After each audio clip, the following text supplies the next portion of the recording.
Hello, welcome to my Friday message. I'm Toby, your Chief Executive. Let's start with another thank you. So this time it's a big thank you to everybody across our children's services who on Wednesday stopped for safety, something of an annual tradition, and talked with children, with families about how they were feeling about the care that we're able to provide, what we do well and where we might do a little bit better. I'm really looking forward to seeing the aggregated results of all of that safety work in children's services.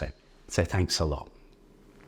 Most of this film is going to be about one particular set of relationships that are really, really important here within RDASH. And, they are contained within part of Promise 21. They're implied by Promise 15. And there's a particular reason I wanted to talk about them this week. So my reference is to local primary care colleagues and partners, GPs, practice nurses. It's been Pharmacy First Day across the NHS at local community pharmacists as well. Put very simply, within RDASH, absolutely nothing that we seek to achieve can be achieved without an outstanding partnership into general practice in particular. So the organisation is working hard, I think, to maximise the existing strength of our relationships, and is talking to local GP leaders and organisations, whether that's the LMC or the ICB or primary care networks or other primary care organisations, to see how we strengthen the relationship. But everybody working within RDASH can play a part in this journey, because there are things that we do as an organisation that will grind the gears of any partner that we're working with.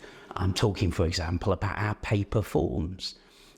Who now in the modern world is sending paper forms or even faxes between organisations? And some of our paper forms, if somebody hasn't filled them incorrectly, we send it back to the GP. Imagine the poor patient stuck in the middle of that conversation, thinking they've been referred to us, but actually sidebarred by a bit of a paper merry-go-round between us and a referring practice.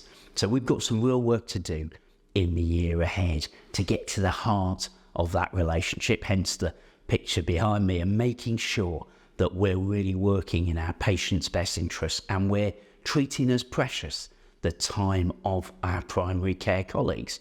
Now, some of you listening to this film will be thinking, oh, come on, Toby, there are things that are referred to me, that paper that comes my way that could be better filled out. So it's a two-way conversation, but we need to recognise that in terms of the continuity of care of our patients, it's GP colleagues who are absolutely fundamental. That's why GPs are going to have full access to our incident reporting systems. The incidents they see in our care are going to come straight in to our daily huddles. I'm looking for your eyes, ears, ideas as RDASH colleagues to think about things we could do to just make that relationship a little bit smoother, a little bit better, work a little bit more in the interests of our patients. And yes, I am talking about how we make sure that, for example, in Doncaster, we get the right services going to housebound patients and don't rely on GPs having a spare afternoon to pop out and see people, which they don't have.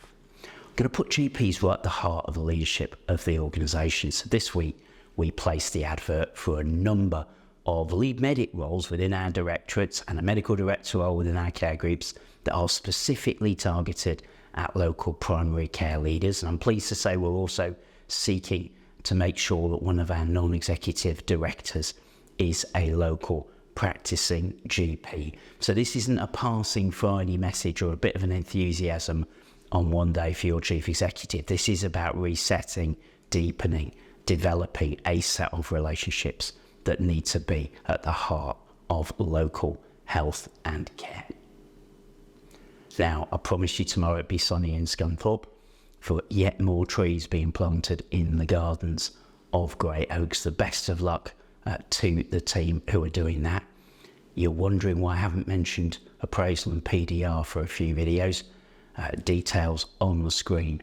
Really important that everybody listening to this film make sure you've had Your appraisal letters will be going out in March to everyone that hasn't, and we need to follow through the support and consequence of not having a PDR in our organisation. So please, even if it's sunny in Scunthorpe, even if you're still recovering from Stop for Safety Day, even if you're making sense of that GP message that I've just given today, go away from this film, book your PDR if you haven't already. Thanks.